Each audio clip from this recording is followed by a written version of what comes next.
Assalamualaikum warahmatullahi wabarakatuh. Oke, siswa dan kita semuanya, ketemu lagi dengan saya DM Cikgu Channel.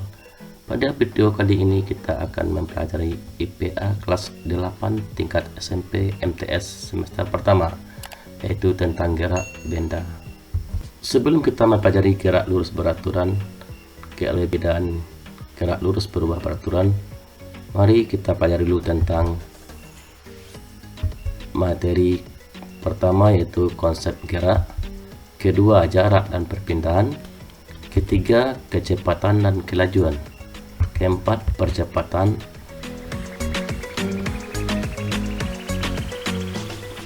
Oke, semuanya kita mulai dengan gerak. Mungkin siswa sebagian telah pernah belajar tentang gerak atau mendengar kata gerak. Apa yang dikatakan gerak?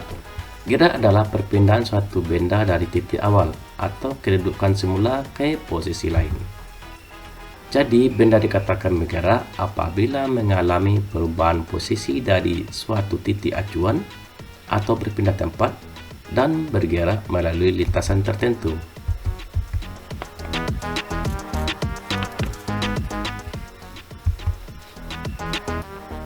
Kita lanjut jarak dan perpindahan. Jarak adalah panjang lintasan yang ditempuh oleh suatu benda. Misalkan Budi berjalan dari tempat A ke B sepanjang 10 meter. Berarti jarak tempuh Budi 10 meter. Jarak disimbolkan dengan S, satuan dalam SI yaitu meter.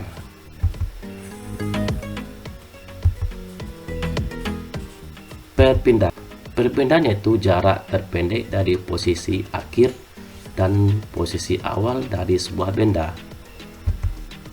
Misalkan mobil berjalan dari A ke B sepanjang 20 meter, kemudian ke C 5 meter, dan ke D 20 meter. Perpindahannya adalah jarak antara A dan D. Mari kita selusuri apa itu kecepatan. Kecepatan adalah perubahan posisi atau kedudukan selama waktu tertentu, atau perpindahan suatu benda dibagi selang waktunya. Kecepatan merupakan besar vektor yang memiliki nilai dan arah. Kecepatan dapat dirumuskan P sama dengan S per T, di mana P itu adalah kecepatan dan satunya adalah meter per detik. Sedangkan S itu jarak, satunya adalah meter, dan T adalah waktu tempuh, satunya adalah S. Kita lihat contoh soal tentang kecepatan. Budi mengendarai motor selama 3 menit dan menempuh jarak 360 meter. Berapakah kecepatan Budi?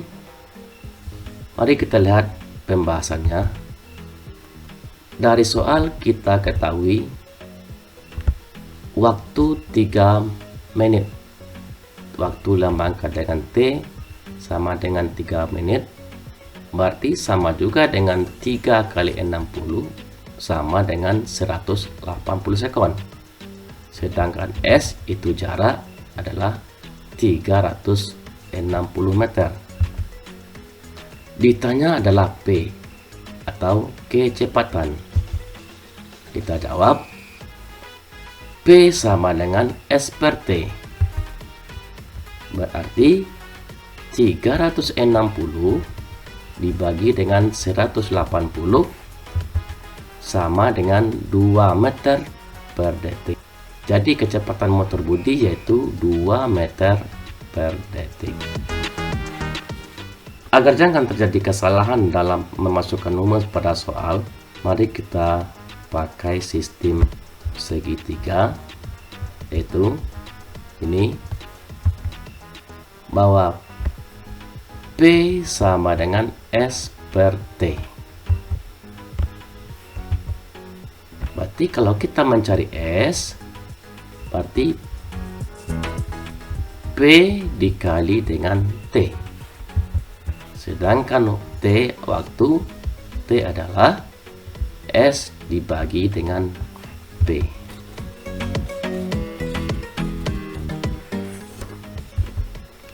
Kita lanjut dengan kelajuan. Kelajuan adalah perbandingan antara jarak yang ditempuh dengan selang waktu yang diperlukan. Kelajuan dapat dirumuskan P sama dengan S per T, di mana P kecepatan satunya itu meter per detik, sedang S jarak satunya adalah meter, dan T adalah waktu tempuh satunya adalah sekon. Kelajuan merupakan besaran saklar yang hanya mempunyai nilai. Misalkan, mobil berjalan 10 meter per detik ke arah timur. Berarti kecepatannya adalah 5 meter per detik ke timur. Sedangkan kelajuannya 5 meter per detik. Jadi kecepatan kelajuan rumusnya sama, akan tetapi kelajuan tidak mempunyai arah seperti kecepatan. Dan kelajuan merupakan besaran saklar yang hanya mempunyai nilai. Sedangkan kecepatan merupakan besaran vektor yang mempunyai nilai dan arah. Kita lihat contoh soal kelajuan. Temanmu bercerita bahwa dia mampu bersepeda dengan kelajuan 18 km per jam. Untuk mengetahui apakah kemampuanmu bersepeda lebih cepat, ternyata untuk menempuh jarak 180 meter, kamu membutuhkan waktu 30 sekon. Siapakah yang lebih cepat, kamu atau temanmu? Untuk menjawabnya, kita lihat dari soal. Diketahui kelajuan 18 km per jam sama dengan 18 dikali 1000 berarti 18.000. 18 dikali 1000 sama dengan 18.000. Kenapa kali 1000? Ingat bahwa 1 km sama dengan 1000 meter. 1 jam sama dengan 3600. 1 jam sama dengan 3600 sekon.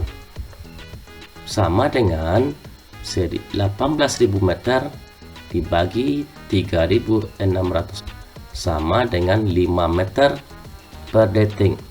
Itu adalah kecepatan temanmu.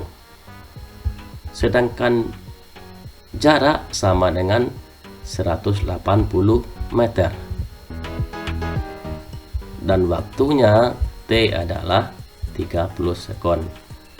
Ditanya, siapakah yang lebih cepat antara kamu dengan temanmu?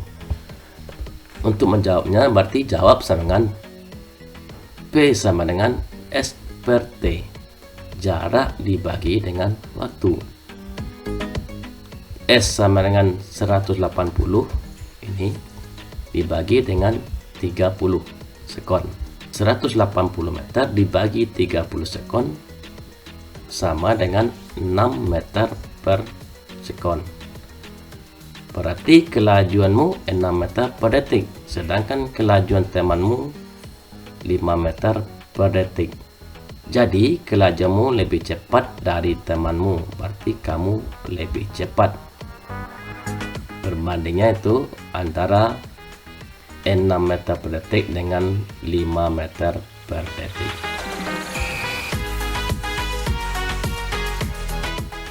Kita lihat percepatan. Percepatan yaitu laju perubahan kecepatan atau menyatakan perubahan kecepatan per satuan waktu. Percepatan dapat rumuskan A sama dengan delta P per delta T,